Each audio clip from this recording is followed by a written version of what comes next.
Hello बेटा बेटा अब हम करेंगे अरिथमेटिक प्रोग्रेशन आपकी क्लास 10 का नेक्स्ट इंपॉर्टेंट क्वेश्चन। चलो बेटा अपनी नोटबुक्स निकालो और क्वेश्चन नोट करो। क्वेश्चन है बेटा आपके पास find sum 4 minus 1 upon N comma 7 minus 2 upon N 10 minus 3 upon N so on up to N terms. ठीक है, क्वेश्चन समझ में आ गया। आपको इन टर्म्स का सम फाइंड करना है। 4 minus 1 by N 7 minus 2 by N 10 minus 3 by N. ठीक है, कैसे सॉल्व करोगे बेटा? देखो आपको पता है बेटा सम का फॉर्मूला क्या सिखाया था? S N is equals to N by two into two A plus N minus 1 into D, यही सिखाया था। फिर से रिवाइज करो, क्या था एस एन का formula? N by two two A plus N minus 1 into D. ठीक है, अब बेटा देखो यहाँ पे आपको या तो ए चाहिए या डी चाहिए। एन के बारे में हमें कोई नॉलेज नहीं है तो आंसर एन में ही आएगा हमारा। ठीक है, अब ए की वैल्यू देखो क्या है। ए आपके पास है बेटा 4 माइनस 1 बाय एन। ए क्या होती थी बेटा? याद है ना, फर्स्ट टर्म जो पहले नंबर पे लिखी उसको हम ए से डिनोट करते हैं। तो ए हमारे पास कितनी है? 4 माइनस 1 बाय एन। ऐसे बेटा डी निकालो। डी कैसे निकालते थे? सेकेंड टर्म में से फर्स्ट को माइनस करके, मतलब 7 minus 2 upon N minus 4 minus 1 upon N. ठीक है, सेकेंड टर्म में से फर्स्ट को माइनस करके डी निकलता है, वही लिखा है। ये सेकेंड टर्म है, ये फर्स्ट टर्म है, सेकेंड माइनस फर्स्ट टर्म। ठीक है, ब्रैकेट जरूर लगा देना वरना गलती हो जाएगी। अब आ जाएगा 7 minus 2 by N minus 4 plus 1 by N. बेटा जी 7 minus 2 N minus 4 plus 1 by N. ये माइनस को मैंने अंदर मल्टीप्लाई कर दिया और कुछ नहीं किया। ठीक है, 7 में से 4 गया, 3 लिख दूं बेटा सीधा। 3 माइनस 1 अपॉन एन। 7 में से 4 गया, 3 आ गया। ये माइनस 2 बाय एन था और ये प्लस 1 बाय एन था। एन एलसीएम आया, माइनस 2 प्लस 1 माइनस 1, तो 3 माइनस 1 बाय एन। अब आपके पास बेटा ए निकल के आ गया, डी निकल के आ गया। अब क्या करो, एस एन में पुट कर देते हैं। चलो ठीक है, इसको ना एक जगह लिख लेते हैं ताकि ध्यान रहे। ए की वैल्यू है 4 माइनस 1 बाय एन और डी कितना निकाला हमने? 3 माइनस 1 अपॉन एन। ठीक है, अब बेटा ए और डी की वैल्यू मैं यहाँ पुट करने लगी हूँ। S N is equals to N by two, 2 into A कितना निकाला था? 4 minus 1 upon N, 4 minus 1 upon N. ठीक है, आप इंटू ये छोड़ भी दे सकते हो क्योंकि ब्रैकेट ही है। ठीक है, plus N minus 1 into D. D कितना बेटा निकाला? 3 minus 1 upon N, 3 minus 1 upon N. कुछ नहीं किया बेटा, मैंने बस ए की वैल्यू पुट कर दी इस इक्वेशन में जो सम का फॉर्मूला होता है, और डी की वैल्यू पुट कर दी। ठीक है, अब सॉल्व करो इसको।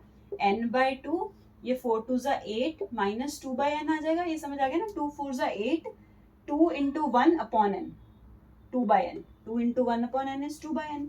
प्लस इसको पकड़ो बेटा, पहले इससे मल्टीप्लाई करो तो ये 3n आ जाएगा। ठीक है, 3n, और इसको इससे मल्टीप्लाई करो तो कितना आ जाएगा? Minus N by N minus 3 plus 1 by N.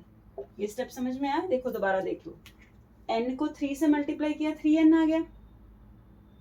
ठीक है, n को 3 से मल्टीप्लाई किया, 3n आ गया। फिर n को मैंने माइनस 1 बाय एन से मल्टीप्लाई किया तो माइनस n बाय एन आ गया।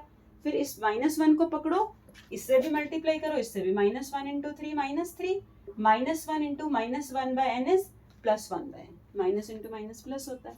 ठीक है, अब इसको थोड़ा और सिंप्लीफाई कर लो। ये क्या क्या आ गया? ये n बाय एन आप काट देना। ठीक है, यहाँ पे देखो, ये इसकी जगह 1 लिख दो। ये स्टेप समझ आया ना? ये n बाय एन कट गया, कट के क्या आ गया? 1 आ गया। अगले स्टेप में लिख लो। ठीक है, आगे चलते हैं बेटा। आगे क्या करोगे? बस थोड़ा सा सिंप्लीफाई करो इसको थोड़ा सा, और ये आ जाएगा। इसको सीधा डायरेक्ट में 4 लिख दूं बेटा? देखो क्यों, 8 माइनस 1 माइनस 3, तो ये कितना आ जाएगा? 8 माइनस 4 मतलब 4, तो मैंने डायरेक्ट 4 लिख दिया। ठीक है, सारी टर्म्स को सॉल्व करके। अब क्या क्या बचा वो आराम से लिख लो। Minus 2 by N plus 3n plus 1 by N, यही बचा बेटा। देख लो ध्यान से, 8 माइनस 1 माइनस 3, 8 में से 1 गया 7, 7 में से 3 गया 4, 4 लिख दिया। माइनस 2 बटा एन, 3n और 1 बाय एन ऐसे लिख दिया कॉपी करके। ठीक है, आगे अब देखो बेटा, n बाय टू, ये आ गया आपका 4 plus 3 by N minus 1 by N. अब देखो ये स्टेप मैंने कैसे लिखा है, 4 को ऐसे लिख दिया, ये 3n, ये सारी टर्म्स बेटा मैंने ऐसे लिखी है। बस ये माइनस 2 बाय एन और प्लस 1 बाय एन था ना, minus 2 by N plus 1 by N, इसका आंसर क्या आएगा? Minus 1 by N. बस उसको माइनस 1 बाय एन लिख दिया मैंने, एलसीएम लेके माइनस 1 बाय एन आ जाएगा। ठीक है, अब क्या करोगे बेटा? n बाय टू ऐसे लिखो, यहाँ पे n LCM ले लो, 4n plus 3n square minus 1। ये बात समझ आती है? क्योंकि इसके नीचे कुछ नहीं है तो 1 है, तो बस थोड़ा सा उसको ठीक सा दिखाने के लिए हम ऐसे कर रहे हैं। ठीक है, n आ गया तो n जो मैंने आपको समझाया था, जो LCM आया उसको नीचे वाली टर्म से डिवाइड किया करो। तो n को 1 से डिवाइड किया तो कितना आया n, जो आंसर आया उसको ऊपर वाली टर्म से मल्टीप्लाई, मतलब n इंटू 4 4n, वो यहाँ लिख दो। n को 1 से डिवाइड किया, इसमें भी ऐसे करो, n को 1 से डिवाइड किया, n जो आया उसको ऊपर वाली टर्म से मल्टीप्लाई करो, 3n into n 3n square, n को n से डिवाइड किया 1, आंसर आया 1। ठीक, बस ये आपका n कट गया और ये आपका आंसर आ गया 4n square plus 4n plus 3n square minus 1 upon 2। इसको थोड़ा और ठीक करके लिखना तो बस ये लिख दो, n स्क्वायर वाली टर्म आगे लिख दो, फिर n वाली। ठीक है, समझ आ गया बेटा? क्वेश्चन कुछ नहीं किया, बस SN का फॉर्मूला लगाया, A लिखा D लिखा, बस इसमें माइनस प्लस में गलती हो सकती है, वो आप ध्यान रख लेना। ठीक है, एंड में बस n में ही देखो आंसर हमारा आ जाएगा। चलो बेटा अब नेक्स्ट क्वेश्चन करते हैं। ठीक है, इन क्वेश्चंस को दोबारा एक बार जरूर करके देख लेना। ठीक है, एक बार तो मेरे साथ करते ही जाओ और एक बार वापस करके देखना। 7 और जितने भी बेटा डिफरेंट क्वेश्चन होते हैं ना, उनको स्टार लगा लिया करो, है ना। कुछ तो जनरल क्वेश्चन चलते रहते हैं कि अच्छा हाँ ये सम का फॉर्मूला लगा लिया, ये an का फॉर्मूला लगा लिया, है ना। कुछ क्वेश्चन ऐसे होते हैं जो डिफरेंट होते हैं, तो उनके ऊपर स्टार मार्क करके रखा करो। ठीक है, चलो नेक्स्ट क्वेश्चन लिखते हैं। 7 plus 10 1/2 plus 14 so on up to 84, है ना। इनका सम फाइंड करना बेटा, है ना। सम कैसे फाइंड करोगे देखो। अब आप मेरी बात बताओ, मुझे एक बात बताओ कि जब आपको सम फाइंड करना होता है ना, तो आपको n चाहिए। क्यों n चाहिए? क्योंकि SN is equal to n/2 2a plus n minus 1 into D होता है। तो a तो मिल जाएगा, d भी मिल जाएगा, n कहाँ से मिलेगा? तो पहले n ढूंढो। n कैसे ढूंढना सिखाया था मैंने, कि जो भी लास्ट में दिया होता है वो आपकी nth टर्म होती है। बात याद है ना, जो भी लास्ट में दिया होता है वो हमारी क्या टर्म होती है? nth टर्म होती है, मतलब an होता है। इसको हमेशा आपने an लेना है।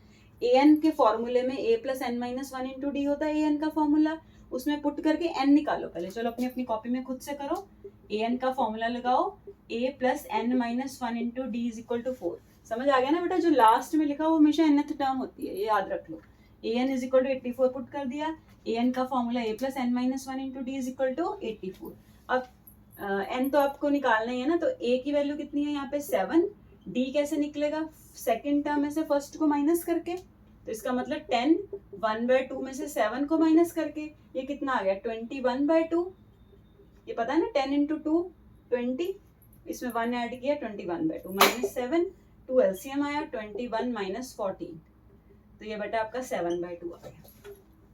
ठीक है, LCM लेना आता है, ये नहीं आता तो मुझे कमेंट कर देना। ठीक है, 21 माइनस 14, ये आ गया आपका 7/2।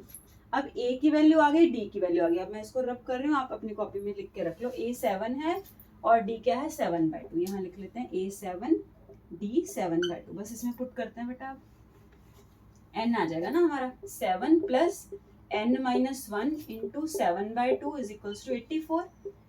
इसको सॉल्व करो, 7 प्लस n माइनस 1 इंटू 7/2, ये काम करो, इसको 7 को इधर शिफ्ट कर दो, 84 माइनस 7, है ना। ये जो 7 था उधर जाके माइनस का हो जाएगा, तो n माइनस 1 इंटू 7/2, ये 77 आ गया। ठीक, अब n माइनस 1 कितना आएगा? 77 इंटू 2/7। जब भी ऐसे मल्टीप्लाई में पूरी टर्म होती है ना, उसको उधर शिफ्ट कर दो। देखो ये पूरा मल्टीप्लाई में था 7/2, जब ये उधर शिफ्ट होगा तो ये डिवाइड हो जाएगा, मतलब उल्टा हो जाएगा। 7/2 था तो उधर जाके 2/7 हो जाएगा, क्योंकि इधर मल्टीप्लाई में था उधर डिवाइड होगा। तो ये आप बेटा 7 11 काट दो। ठीक है, तो n माइनस 1 की वैल्यू आ गई आपके पास 22, मतलब n की वैल्यू आ गई 22 प्लस 1 23। ठीक है जी, अब n 23 आ गया, लेकिन उसने पूछा था हमें सम फाइंड करो। सम फाइंड करने के लिए तो हम n फाइंड कर रहे थे। क्वेश्चन को वो मत कर जाना कि क्या करें, बस n में छोड़ के आ गए। क्वेश्चन दोबारा पढ़ लेना कि क्वेश्चन में पूछा क्या है। अब n की वैल्यू आपके पास 23 आ गई है, इसका मतलब हमें S23 निकालना है। SN का फॉर्मूला क्या होता है? n/2 2a plus n minus 1 into D, यही होता है SN का फॉर्मूला nth टर्म के लिए सम फाइंड करने के लिए। n हमने कितना निकाला है? 23। ठीक है, n/2, a कितना था हमारा? 2 इंटू 7, n माइनस 1, d कितना आया था हमारे उससे? d की वैल्यू हमारी आई थी 7/2 आई थी ना, एक बार चेक कर लेना कितनी आई थी। ठीक, अब बेटा बस इसमें वैल्यूज डाल दो, n/2 ये आ गया हमारा 14 माइनस, इसको सॉल्व कर दो, 7n-1 इंटू 7/2। ठीक है, अब आप इसका बेटा एलसीएम लेके इसका S23 n की जगह आपको 23 दिया है, सॉरी पुट कर सकते हो आप यहीं पे, पुट कर दो चाहे, है ना, n की जगह 23 बेटा डाल दो यहीं पे डायरेक्ट, है ना, फिर ज़्यादा स्टेप्स हो जाएंगे आपके। ठीक है जी, 14 प्लस 23 माइनस 1 इंटू डी, ये कितना आ गया, यहाँ पे भी पुट कर दो 23, तो 23/2। अब इसको सॉल्विंग कर लेना बेटा आप, ठीक है, 22 इंटू 7/2। ठीक है, इसको सॉल्व करोगे तो तुम्हारा आंसर आ जाएगा, और कमेंट बॉक्स में मुझे बताना कि आंसर कितना आया आपका। ठीक है बेटा, बाकी नेक्स्ट टाइम करते हैं। बाय बेटा, सब्सक्राइब कर लो बेटा चैनल को, ठीक है, समझ आ रही है मेरी बातें सारी समझाई हुई, तो प्लीज़ सब्सक्राइब। Thank you.